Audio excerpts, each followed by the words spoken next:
Ini bahan-bahannya simple banget dan gampang didapat ya, Mam. Terus di sini juga sehat banget karena ada wortel. Ini adalah salah satu solusi untuk anak-anak yang nggak suka makan sayuran. Oke, langkah pertama, kita parut dulu wortelnya. Cukup pakai parutan keju seperti ini ya, Mam.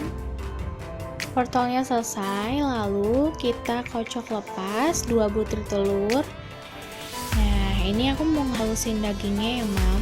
Di sini aku nggak punya chopper, jadi aku pakai blender. Nah, si blendernya ini aku sengaja pakai yang kecil supaya nggak beban banget ke mesin blendernya. Dan di sini bawang putihnya sudah kita iris tipis-tipis ya, Mam. Lalu kita masukkan ke daging yang akan digiling dan ditambah dengan sedikit telur supaya nanti pada saat penggilingan di blendernya mudah. Nah, seperti ini proses penggilingan di blendernya. Ini lumayan cepet ya. Ini udah sampai halus seperti ini. Nah, seperti ini tekstur daging ayam yang sudah dihaluskan dengan blender. Ini halus banget ya. Pada saat penggilingan daging yang terakhir, baru kita masukkan si bawang merah gorengnya supaya tercampur rata dengan si dagingnya. Seperti ini. Teksturnya halus banget ya, Mam. Ini sudah tercampur si bawang merah dengan dagingnya. Lalu kita aduk dagingnya supaya bumbu bawang putih, bawang merah goreng tadi merata.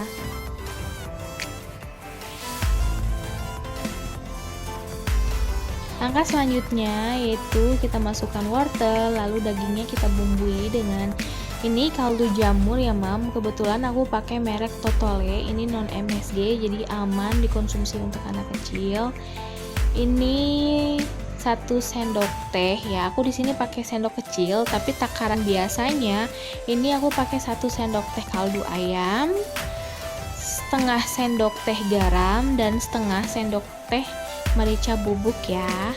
Lalu kita aduk rata kembali seperti ini agar bumbunya meresap dan merata ke seluruh adonan. Dan terakhir baru kita masukkan tepung tapiokanya. Ini 6 sendok tepung tapioka ya, Mam ya. Lalu sama seperti yang sebelumnya kita aduk rata lagi hingga si tepungnya merata di adonan daging nugget ini. Seperti ini. Nah, ini dia sudah tercampur semuanya. Lalu kita siapkan kertas minyak, loyang yang sudah diolesi oleh minyak seperti ini. Ini dia penampakan loyang yang sudah dilapisi oleh kertas minyaknya. Lalu kita masukkan adonannya sambil ditekan-tekan ya, Mam. Ini untuk memastikan tidak ada rongga di adonannya. Biasanya kalau misalnya ada rongga gitu, adonannya jadi bolong, Mam, si adonan daging nuggetnya ini. Jadi kan nggak bagus ya nanti teksturnya kalau bolong. Jadi harus kita ratakan seperti ini sambil sedikit ditekan-tekan. Kita ratakan sisi-sisinya juga ya, Mam. Nih, seperti ini.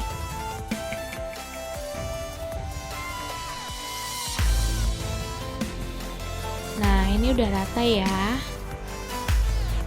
Sebelum mengukus, pastikan kukusannya airnya sudah mendidih ya.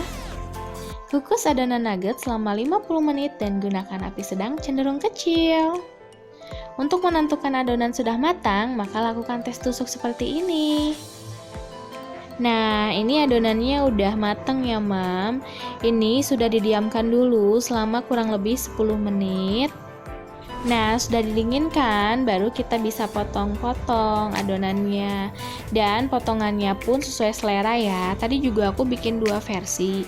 Versi yang sebelumnya aku bikin memanjang seperti stick, dan ini aku bikin kotak-kotak seperti ini. Dapatnya banyak, Mam. Nah, ini adonan yang sudah dipotong, ini yang bentuknya kotak, dan yang sebelahnya itu bentuknya stick. Langkah terakhir yaitu kita lapisi nuggetnya dengan tepung panir. Ini bahan-bahannya. Kita celupkan ke pelapis basah, yaitu campuran tepung terigu dan air, lalu terakhir ke tepung panirnya sampai semua permukaannya tertutup ya. Ya, seperti ini. Nah, dan ini semua yang sudah dilapisi oleh tepung panir. Setelah semuanya dilapisi tepung panir, lalu kita masukkan ke kulkas bagian bawah. Tujuannya agar tepung panirnya menempel dengan adonan. Dan proses pembuatan nuggetnya sudah selesai. Sekarang kita bisa packing. Jika konsumsi sendiri, kita bisa simpan di wadah tertutup ya. Lalu simpan di freezer, dan ini bisa kuat sampai 1 bulan. Yeay, nuggetnya sudah selesai dan semoga video ini bisa bermanfaat. Terima kasih sudah menonton.